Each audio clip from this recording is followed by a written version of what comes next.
but it's the fourth weekly recap of the things I've done, traveled, events. Let me share the pilot, and where is it? Good question. Oh, interesting. I didn't have that problem before. Oh, it's in presentation mode already. That is what's Google Plus. Let's see.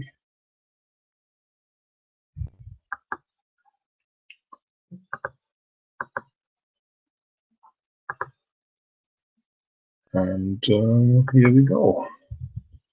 That's not the first slide. Well, you got a preview. So weekly recap. Sorry for the technical difficulties at the start.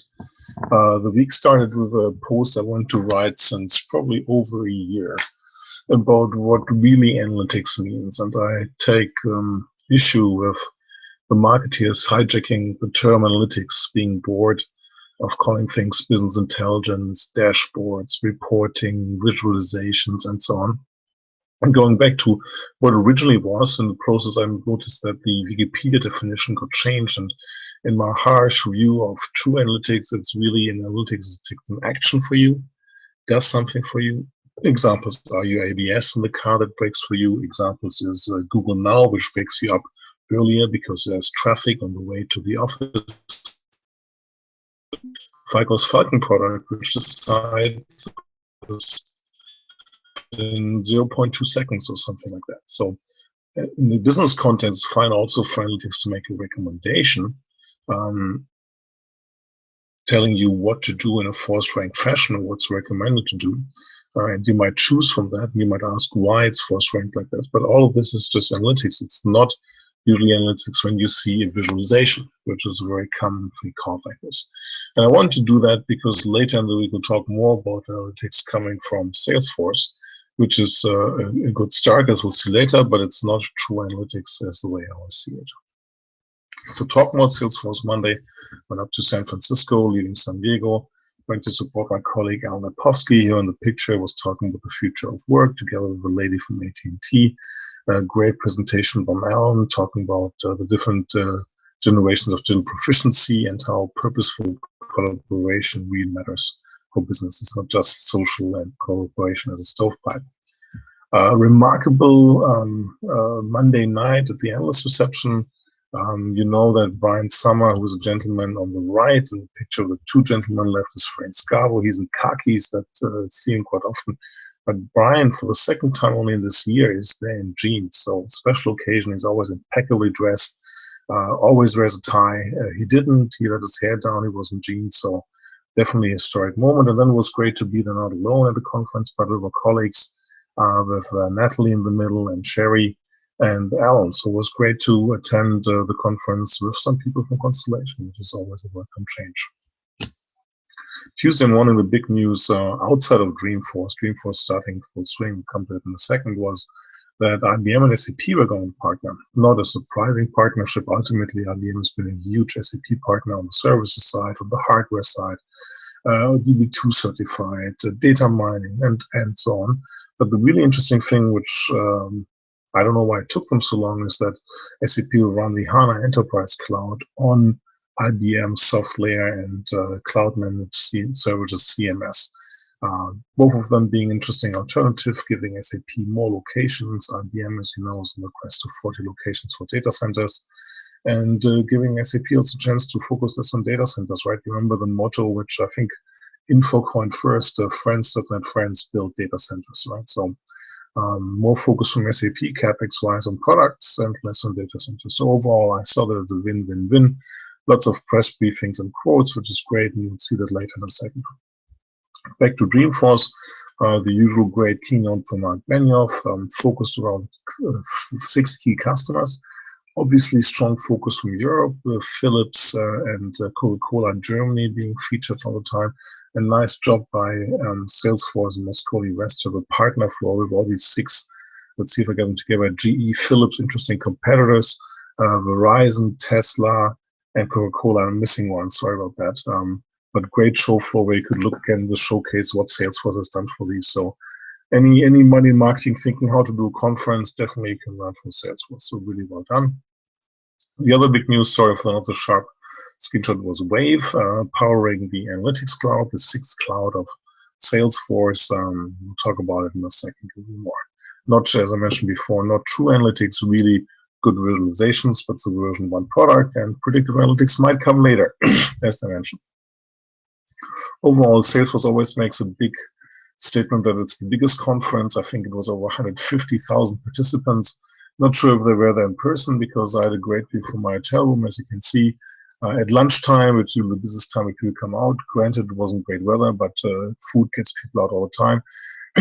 Great comparison to Open World, which was 2 weeks before, which from a similar vantage point definitely was busier, but just my personal impression here. Then Natalie, Alan, and me, and Ray via email, because it was a plane, recorded our hangout of Dreamforce with our takeaways. The things I haven't mentioned yet was Lightning, a development framework to allow even end users to build next generation applications. Very interesting. We'll have to see if end users can truly be empowered by Salesforce, which would be a significant game changer because nobody is really giving development tools in the hand of end users. We'll have to see, but very, very promising at this point. Equally with my blog post, really what I realize is that Salesforce is replatforming, right? It's rebuilding things on Salesforce One. It's using now by themselves the Lightning framework. It's going to use the analytics, which again are a new icon. Remember last year Salesforce was proud that the separate chatter icon was now gone. Collaboration as part of the platform Salesforce One. Now we see the start of another icon, which at least if I put my developer hat on, which I had for 25 years, shows that there are significant growing, building efforts going on right now at Salesforce. And then I finally was able to blog my, well, it wasn't a blog, turned out to be the video blog, my takeaways from HR Tech Conference, some very general observations, talk about the panel, been on there last week, talked about Rayskino a little bit, and especially I had a slide for each of the 29 vendors, which was nice to give me a briefing. So definitely check out this webcast on my website. And what got away from me this week? EMC acquired Cloud Scaling. Interesting enough, no press release on the EMC side, or around midnight on Friday. I'm too tired to have found it, so apologies, but good opportunity to feature my colleague and friend Ben Keppes, who is a crazy runner. Congratulations this week to 100 half marathons in 2014. I don't even get there to run a third of that for my life. Ben has done this year, so congratulations. And generally another small acquisition here from Cloud Scaling, very similar to see like Cisco's acquisition recently of MetaCloud or HP's acquisition of Eucalyptus.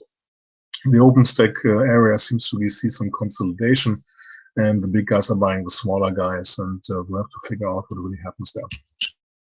So I was honored by Bill Kutik, right, the previous father of the HR Tech Conference, writing his Kalamon's takeaways. Giving me a quote there that was great. Thank you, Bill. All about the analytics discussion, which really stirred some things up. Today or yesterday, Bill Howlett over at Dave Howlett, sorry, over at Genomica, he also blogged about it, being a little critical. Whereas the human element, it was never about that humans will go away from my side. So humans always play a role, being creative, making the ultimate decision. But the interesting thing is analytics is not misunderstood and diluted. It will really change and move the needle in the next years to come as we face this computing revolution where computing capabilities are ahead of business best practices. Other quotes around the IBM thing, great to get a quote in the Wall Street Journal. Overall, like I mentioned, I see it as a win-win-win for customers who get a scalable cloud pretty much at almost every location in the world, where SAP is 20-something, IBM is going to 40-something, so it's great coverage. And that gives them peace of mind around all statutory data residency and so on standards and exposures they might be up to. Equally nice to get one from the New York Times Tech blog. Same similar verdict from my side, good partnership for both sides. First Bill's giving me a quote over in the UK. Thank you for that. Same thing, the Technology Spectator. Same thing, interesting enough, a little twist by Divina Paris from Sierra New Zealand, talking about if there's going to be more mega partnerships among technology vendors. And I definitely think there will be more because it's time of consolidation, and vendors who previously were potential competitors become partners. We saw it already last year with Microsoft and Oracle doing announcements, and Salesforce and Oracle renewing their vows last year. What's important for customers is to look at contracts and see what it means for service level agreements. So a good piece from Divina. Anyway, next week, what else happened this week? Before we look at that, great briefing by IBM on design. I learned a lot of more diversity. I always knew that IBM was for diversity, but very early landmarks shared this week in the IBM Design webcast about what IBM has been doing to support women and minorities, which is always a good thing for, I think, the diversity for any company and for the success of any company. And I had the pleasure to get 2 interviews for case studies, one coming from Vizier up in Vancouver, and the other one coming from Scala in San Francisco. 2 really interesting case studies. Now the burden is on me to write them, hopefully get them out soon. Can share. This morning, quick briefing with IBM around software-defined storage. Normally an area I'm not very interested in. It's just getting cheaper and better. The software-defined aspect is really interesting change-wise because it enables new applications on different media to run more efficiently and cheaper. So if it's software-defined, it's interesting. If it's just hard disk management, please don't. But okay, let's not go on record. Storage is always interesting. So next week, I had this slide up here. Hopefully SAP sends me a check in the mail. No, just kidding. I will be at Discover SAP Tech Ed and Decode. Getting really complicated. It used to be the Tech Ed event. Looking forward to get some interesting briefings from a number of colleagues there, see where the HANA Cloud Platform is. Unfortunately, pre-briefing that SAP had set up with Björn Gerke got cancelled today. So fine, these things happen. So we look forward to learn more. I will be in a panel on Tuesday talking with some people from SAP and from API management vendor and recent SAP partner IPG about the usage of APIs and the digital economy, so on digital business and the future. And then it's going to be jumping on a plane and going to HR Tech in Europe.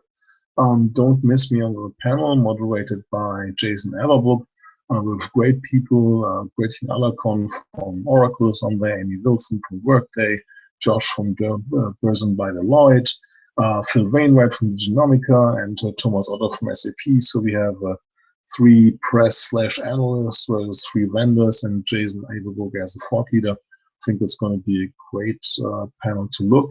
I hope it might be webcast. I don't know. HR Tech does that. Don't want to raise any expectations, but you see the time to 2:15 to 3:15 European time, so early morning for people over here on the West Coast. Pretty good time for people on the East Coast, so I miss that. That's it from my side. Time to get in the weekend. Same for you. Take a good break and look forward to maybe see you next week at the conference, both at Tech at Decode and HR Tech Europe. Or please tune into my next weekly roundup, which should be out coming from Europe next week, which is a first. So thanks for bearing with me. Have a great weekend. Appreciate it always. Thanks.